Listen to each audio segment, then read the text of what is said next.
responden wawancara kita merupakan seorang ibu dan salah satu milenial yang memanfaatkan teknologi untuk mencari inspirasi dan mencari tahu informasi mengenai apa itu stunting dan bagaimana pola asuh dan pola makan yang baik. Karena sebelumnya anak ibu ini pernah hampir didiagnosa stunting atau beresiko mengalami stunting karena lambatnya tumbuh kembang dan juga lambatnya naik berat badan dari anak ibu tersebut.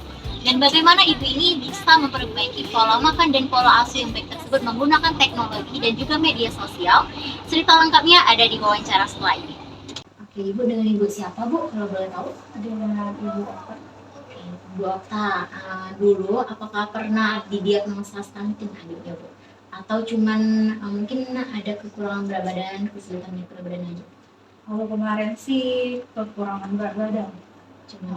Kalau dari setiap kita kontrol di posyandu, di babynya tuh agak seret, kurang susah naik. Kalau untuk pertumbuhan dan perkembangan bu, kalau misalnya belajar ngomong, belajar berjalan, atau belajar huruf, tulis dan lain sebagainya itu ada keterlambatan dari anak-anak lain bu?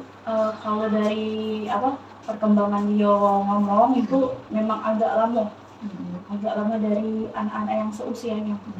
Kemarin baru lancarnya mungkin di 2 tahunan. Tapi kalau sekarang sih udah lancar, malah itu nyenyes. Cuma ya masih agak kurang jelas lah. Ibu tadi susah naik berat badan. Kalau kabar-kabarnya susah naik berat badan, lambat pertumbuhan itu dikabarkan stunting bu, kan lagi gencar-gencarnya. Adakah ketakutan ibu kalau anaknya nanti terkena stunting seperti anak-anak lain yang juga terkena stunting bu? Ya pastinya adalah ketakutan itu kan, rasa was-was kita lihat anak kita pertumbuhannya udah sama dengan yang lain. Cak mano ibu ngatasi ketakutan itu sampai biar ibu termotivasi terus? Karena ngelihat pertumbuhan dan perkembangan anak yang tadi mungkin agak lambat, sebagai ibunya juga agak takut gitu kan. Jadi mulai dari situ mulai cari informasi, mulai cari ilmunya lagi, cak mana sih biar anak ini biar bisa tumbuh kembangnya meningkat gitu, lebih bagus lagi. Dari media apa biasanya ibu tuh nyari-nyari tahu soal stunting itu bu? Dari ini sih paling dari HP, dari lihat-lihat di YouTube, di Instagram kayak itu. Nah kita juga pengen tahu ya bu ya, informasi apa yang ibu dapat dari yang ibu cari tahu soal stunting tadi? Solusinya sih paling yang didapat mana sih caranya biar anak ini pertumbuhannya nambah. Solusi yang cak mana bu, boleh mungkin dijelaskan sedikit karena kami juga pengen belajar dari apa yang ibu pelajari. Ini sih paling diubah pola makannya, terus apa yang perlu ditambah, apa yang perlu dikurangi. Kalau misalnya selama itu dia kurang senang sayur ya cak mana caranya kita ngolah sayur itu biar anaknya galak kayak itu. Nah terus ditambah lagi protein kan, dari kadang ada juga sih informasi dari kader posyandunya, dari kita lihat-lihat di media sosial kayak itu kan, dari dokter-dokter anak kalau anak itu stunting apa BB-nya kurang atau seret bisa ditambah ke makanannya itu mungkin lebih dibanyakin ke protein hewaninya. Iya bener nian bu ya, karena kata Presiden Jokowi kita nih digencar ke konsumsi protein hewani ya, ikan, ayam gitu kan kaya akan protein hewani. Apa sih yang berubah dari awalnya dulu kan berat badannya kurang sampai dia naik? Apa yang dirubah dari pola asuh dan pola makan itu bu? Kayak resep-resep makanan mungkin kita nak tahu juga resep makanan apa sih yang ibu tambahi?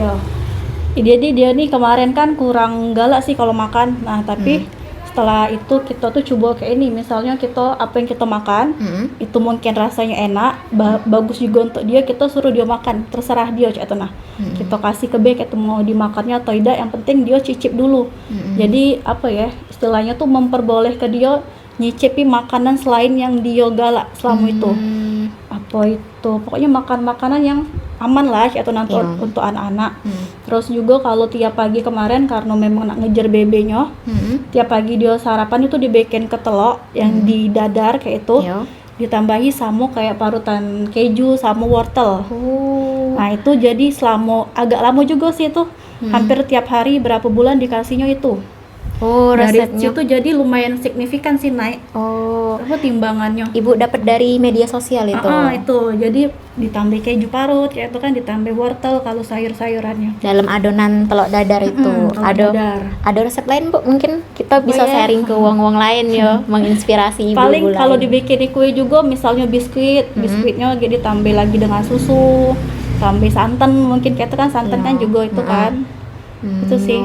Oh, jadi kayak akan lemak yang baik ya, santan, keju itu lemak-lemak baik yang untuk anak-anak, untuk pertumbuhan otak juga.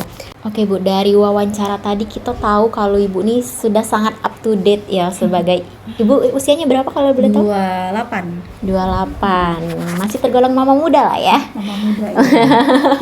Iya, masih baby face gitu. Jadi ibunya sangat up to date soal informasi gizi ini, Bu. Nah, ibu-ibu di luar sana nih masih ada anaknya yang lambat pertumbuhannya, mungkin lebih parah dari adiknya tadi. Adiknya mungkin cuma kurang berat badan, tapi yang lainnya tuh malah ada yang susah berjalan, lambat konsentrasi, malah yang adiknya umur 5 tahun, dia umur 9 tahun, tapi dia cak umur 5 tahun badannya masih. Nah, apa harapan ibu untuk ibu-ibu yang anaknya dengan kondisi yang kayak Nanda sebut ke tadi? Apa ibu harapannya dan memotivasi mereka tuh cak mana dari ibu? Mungkin bisa disampaikan, Bu. Kalau dari saya sih buat ibu-ibu yang di luar sana yang anak-anaknya mungkin mengalami keterlambatan ya atau stunting, jangan patah semangat, terus jangan terlalu dengeri omongan sekitar yang makin bikin kita ngedrop. Soalnya kemarin juga pengalaman anak yang lambat ngomong, babynya udah nenek itu kadang adalah omongan-omongan tuh kan yang kayak ini kayak pasti ini. nyir-nyir Nah, ya. yang itu jadi apa ya? Jadi motivasi kita. Cak mana caranya? Oke, anak aku bisa kok, cak itu kan bisa sama kayak anak yang lain tumbuh kembangnya kan. Ya, dari situ ya kita manfaati be kalau kita punya gadget, punya HP itu dipakai buat cari-cari informasi. Iya. Pokoknya banyak sekarang nih aplikasi itu kan anak-anak. Oh, aplikasi-aplikasi diet kayak itu ya. Gizi-gizi kayak itu. Oke, berarti motivasinya kita tuh harus memanfaatkan teknologi masa kini ya, Bu ya. Walaupun kita generasi milenial, Ibu termasuk milenial kayak gitu ya. HP tuh jangan cuma digunakan untuk sosial media pamer-pamer berarti, tapi juga untuk anak bermanfaat begitu tadi. Mungkin ada pesan untuk instansi kesehatan kayak puskesmas atau yang paling kecil posyandu, ada pesan-pesan atau kesan atau boleh saran juga? Apa ya? Kalau untuk posyandu sih lebih ini lagi kalau untuk anak-anak yang BB-nya kurang Lebih diperhatikan lagi.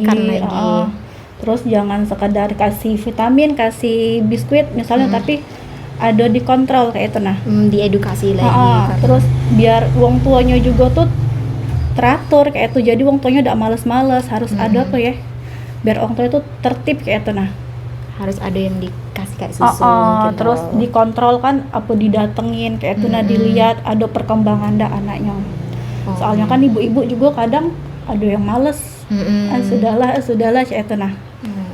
Berarti harus lebih perhatikan dan lebih peduli lagi ya untuk kader dan petugas kesehatan.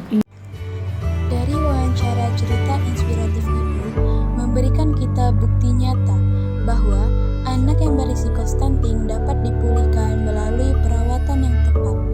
Setiap ibu dapat berperan aktif dalam memastikan nutrisi yang cukup dan baik untuk buah hati mereka. Teknologi yang canggih dapat kita manfaatkan terkhusus untuk para orang tua dalam memantau dan mencari inspiratif untuk mendukung pertumbuhan dan perkembangan si kecil seperti yang telah dilakukan oleh ibu kita.